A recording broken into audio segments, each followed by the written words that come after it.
کسی نے کہا تھا دوپہر کو سلا دیتی ہے بچوں کو وہ اس ڈر سے گلی میں پھر کھلونے بیچنے والا نہ آ جائے۔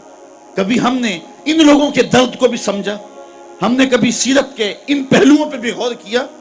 آج ہم اپنی بیٹی کی شادی کرتے ہیں تو اس کا جہیز چارپائیوں پہ بچھا دیتے ہیں، اور ہمارے دیہاتوں میں رواج ہے کہ خاتون کو کہتے ہیں کہ جاؤ پورے محلے میں، پوری بستی میں جا کے ڈھنڈورا دے دو کہ بیٹی کا جہیز دیکھ جاؤ۔ یار دیا تو اپنی بیٹی کو ہے اور تحفہ دے رہے ہیں، لوگوں کیوں دکھلا رہے ہیں؟ صرف داد وصول کرنے کے لیے۔ ملک صاحب نے، خان صاحب نے، چودھری صاحب نے حد کر دی، کمال کر دی، بڑا دیا، اپنی بیٹی کا گھر بھر دیا۔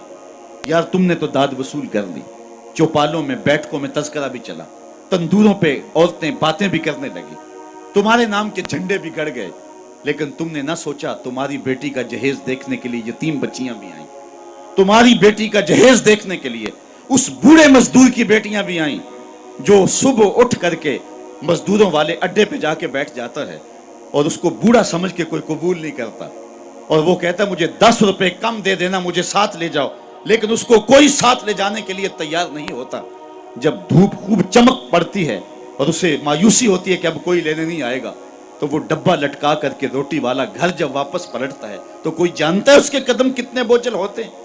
آج وہ اپنی بیوی کو گھر سے نکلتے کہہ کے آیا تھا کہ جو رقم ملے گی اس کا آٹا لے کر کے آؤں گا، اس کا گھی لے کر کے آؤں گا۔ آج وہ خالی ڈبہ روٹی کا واپس جب پلٹا کے لے جا رہا ہوتا ہے، اس کے لیے گھر کی دہلیز نہیں ہوتی، پل سرات ہوتی ہے، اور اندر لوگوں کے کپڑے سی سی کے اور لوگوں کے گھروں کے برتن مانج مانج کے اپنے جہیز کی چیزیں بنانے والی بیٹیاں جب اپنے باپ کو یوں آج بھی خالی آتا ہوا دیکھتی ہیں تو جو کچوکے ان کے دل پہ لگتے ہیں اس کا مداوع کس کے پاس ہے؟ تم نے تو داد وصول کر لی، لیکن تمہاری بیٹی کا جہیز دیکھنے کے لیے اس مزدور کی بیٹیاں بھی گئی۔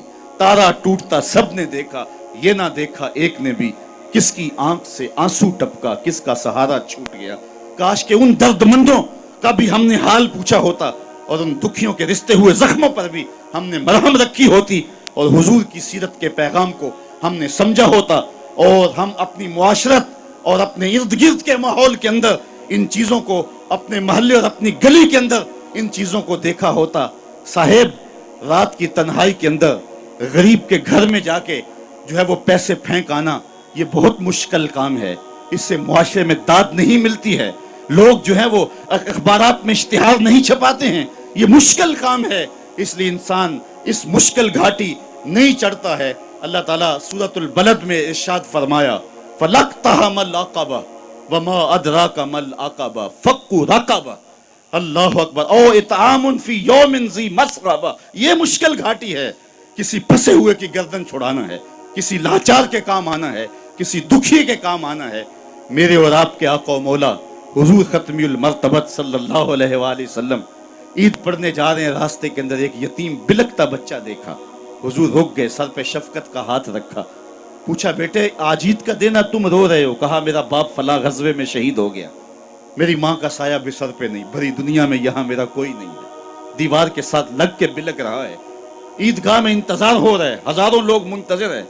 آقا کریم نے دل جوئی یتیم کو، یتیم کی دل جوئی کو اتنا مقدم سمجھا کہ اس کو لے کے واپس گھر آئے اور آ کے کہا کہ اس کو لباس دیا جائے، اس کو کھانا کھلایا جائے، اور اس کو جیسا حسنین کریمین کو لباس دیا گیا تھا ایسا اس بچے کو پہنایا گیا، کھانا کھلایا گیا۔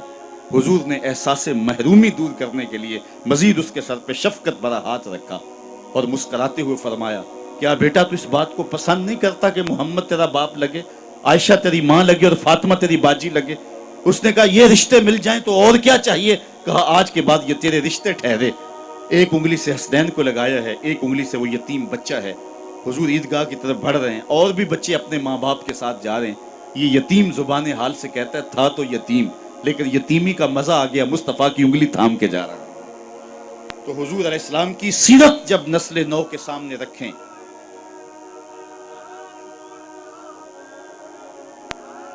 آج سسکتی انسانیت کی بات ہوتی ہے تو آج دنیا اس کی بات کرتی ہے، تو آئیے اپنے آقا کی سیرت کو اس روپ کے اندر دیکھیں، پڑھیں اور اس کی خوشبو کو پھیلائیں اور نسل نو کو بتائیں کہ آقا کریم علیہ السلام کس طرح دکھیوں کے درد بانٹنے والے تھے اور لاچاروں، یتیموں اور مسکینوں کے کس طرح کام آنے والے تھے۔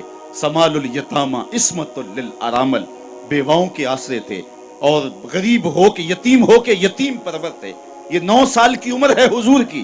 اس وقت کہا جا رہا ہے حضور کے لیے سمال الیتامہ، یتیموں کا سہارا اور آسرا ہیں. تو آقا کریم علیہ السلام نے ہمیں سیرت کے جو رخ دیے، سیرت کے جو انداز سکھائے.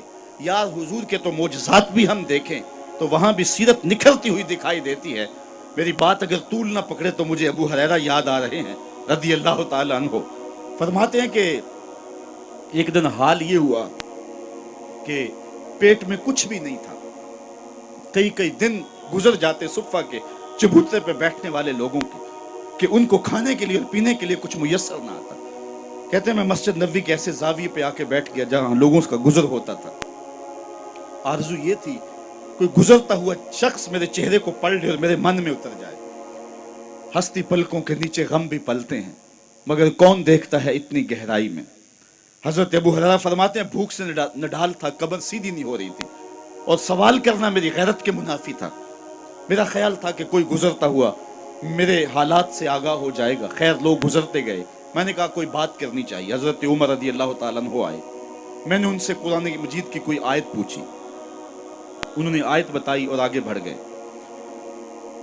شاید وہ جلدی میں تھے اور جو میرا مسئلہ تھا وہ معلوم نہ ہو سکا انہیں.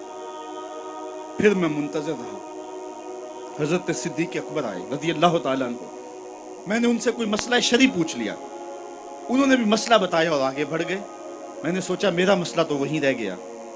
کہتے ہیں اب میں پریشان تھا کہ ایک جانب سے روشنی اٹھی اور دل و قلب و نگاہ کا مرشد اولین آ گیا.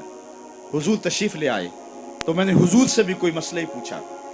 حضور نے میری جانب غور سے دیکھا اور پھر مسکرا کے بولے ابو ہریرہ بھوک لگی ہوئی ہے؟ جس کی تسکین سے روتے ہوئے ہنس پڑھیں اس تبسم کی عادت پہ لاکھوں سلام. کہا ابو ہریرہ بھوک لگی ہوئی ہے؟ میں نے عرض کی جی حضور بھوک لگی ہے. فرمایا میرے پیچھے پیچھے آ جاؤ. پھر اگلا واقعہ آپ نے علماء سے سنا ہے. دودھ کا ایک پیالہ تھا. گھر والوں سے پوچھا انہوں نے کہا یہ دودھ ہی ہے. کہا ابو ہریرہ؟ میں نے کہا جی حضور. کہا جاؤ صفہ والوں کو بھی بلا لاؤ. کہتے ہیں دودھ کا پیالہ دیکھ کے تو خوشی ہوئی لیکن 70 لوگ تھے صفہ کے چبوترے پہ بیٹھے. میں ان کو بلا لایا تو حضور نبی رحمت صلی اللہ علیہ وسلم نے میرے ہاتھ میں پیالہ دیا. کہا ابو ہریرہ دائیں سے شروع ہو جاؤ. میں ایک شخص کو پیالہ دیا. دل دھڑک رہا ہے کہ بھوک کی شدت ہے لیکن جب اس نے پیالہ اپنے منہ سے لگایا اور دودھ پیا تو میں نے دیکھا کہ ایک قطرہ بھی کم نہ ہو. دل کو تسلی ہو گئی. دوسرے کو تیسرے کو 70 آدمی دودھ پی گئے لیکن دودھ کم نہیں ہوا. لگتا ہے رب نے اس پیالے کا تعلق کوثر کی نہر سے جوڑ دیا تھا. حضرت ابو ہریرہ فرماتے ہیں 70 آدمی پی گئے تو حضور نے مجھے فرمایا ابو ہریرہ کون باقی؟ میں نے عرض کی حضور ایک میں باقی ایک آپ باقی. فرمایا کہ تم بھی پیو. کہتے میں نے پیا اور رج کے پیا. حضور نے کہا اور پیو. میں نے پھر پیا سیراب ہو کے پیا. حضور نے فرمایا پھر پیو. فرمایا پھر پیو. میں نے کہا مجھے قسم ہے اس رب کی جس نے آپ کو حق کے ساتھ مبعوث کیا ہے میرے میں ایک قطرے کی گنجائش بھی نہیں ہے. تو حضور نے میرے ہاتھ سے پیالہ لیتے ہوئے نوش جاں کیا. اللہ اکبر. ایک پیالہ 72 کے لیے کافی ہو گیا. یہاں سیرت کا بھی پہلو ہمارے سامنے آتا ہے.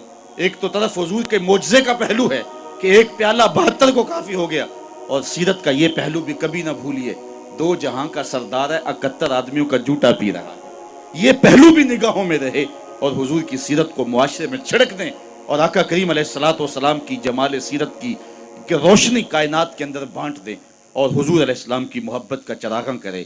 اقبال کہتا ہے اگر تم چاہتے ہو کہ حضور علیہ السلام کا پیار نئی نسل کے اندر منتقل کیا جائے تو پھر یہ کام تمہیں کرنے پڑیں گے کہ ان کو کثرت سے درود پڑھنے کی ترغیب دی جائے گی.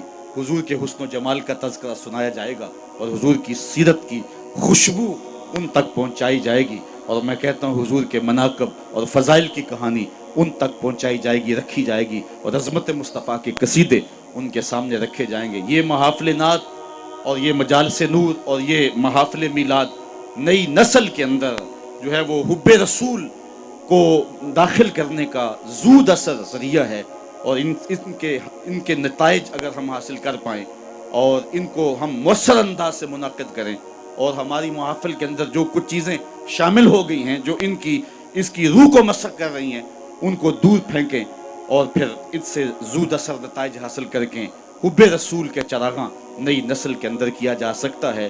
اور یہ بات آپ کو بتاؤں کہ امت کی وحدت کی علامت ہی محبت رسول ہے. اور کائنات کے اندر اگر روشنی اور اجالے چاہتے ہو، اقبال نے سارا فلسفہ اسے ایک شعر میں نچوڑ دیا ہے کہ محمد سے وفا تو نے تو ہم تیرے ہیں، یہ جہاں چیز ہے کیا لوح و قلم تیرے ہیں. پھر لوح بھی تیرے ہاتھ میں رکھ دیں گے، قلم بھی تیرے ہاتھ میں رکھ دیں گے، پھر خدا بندے سے خود پوچھے گا بتا تیری رضا کیا ہے. تو اپنی تقدیر کا فیصلہ خود ہی لکھ لینا، چونکہ قلم بھی تیرے ہاتھ میں ہوگا اور لوح بھی تیرے ہی ہاتھ